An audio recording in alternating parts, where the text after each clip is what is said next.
ঋতু বদলের সঙ্গে সঙ্গে দিল্লি এনসিআরে ফের চোখ রাঙাচ্ছে সোয়াইন ফ্লু।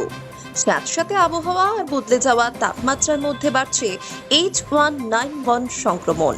শুধু সাধারণ মানুষই নন, দিল্লির সরকারি হাসপাতালের একাধিক চিকিৎসক এবং এক আধিকারিকও এই ভাইরাসে আক্রান্ত হয়েছেন বলেই খবর।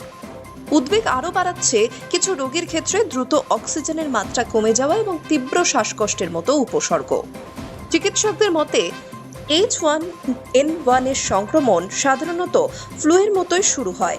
হঠাৎ জ্বর, শুকনো কাশি, গলা ব্যথা, মাথা ব্যথা, ঠান্ডা লাগা, সারা শরীরে ব্যথা এবং প্রচণ্ড দুর্বলতা দেখা দিতে পারে।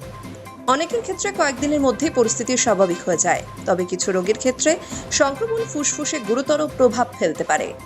বিশেষ করে শ্বাস নিতে কষ্ট হওয়া বা রক্তে অক্সিজেনের মাত্রা দ্রুত কমে যাওয়া চিন্তার কারণ। তীব্র জ্বর, দীর্ঘ সময় না কমা, বুকে ব্যথা, মাথা ঘোরা এবং বিভ্রান্তি, ঠোঁট কিংবা মুখ নীলচে হয়ে যাওয়ার মতো লক্ষণ দেখা দিলে একেবারেই দেরি না করে চিকিৎসকের পরামর্শ নেওয়া জরুরি।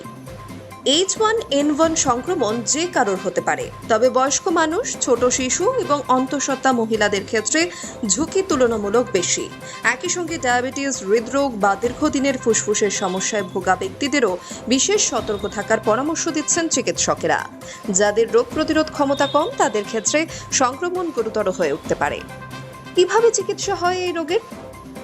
H1N1 একটি ভাইরাসজনিত সংক্রমণ, তাই সাধারণভাবে এর চিকিৎসায় অ্যান্টিবায়োটিকের প্রয়োজন হয় না। চিকিৎসকের পরামর্শ অনুযায়ী প্রয়োজন হলে ওসেলটামিভির মতো অ্যান্টিভাইরাল ওষুধ ব্যবহার করা হয়। সংক্রমণের শুরুতেই চিকিৎসা শুরু করলে তা বেশি কার্যকর হতে পারে, তবে কোনো ওষুধ নিজে থেকে খাওয়া উচিত নয়।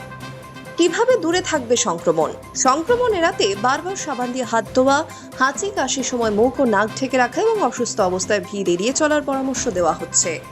জ্বর, কাশি বা ফ্লুয়ের মতো উপসর্গ দেখা দিলে বাড়ি থেকে বিশ্রাম নেওয়া এবং প্রয়োজনীয় চিকিৎসকের পরামর্শ নেওয়াই নিরাপদ। Hi news network.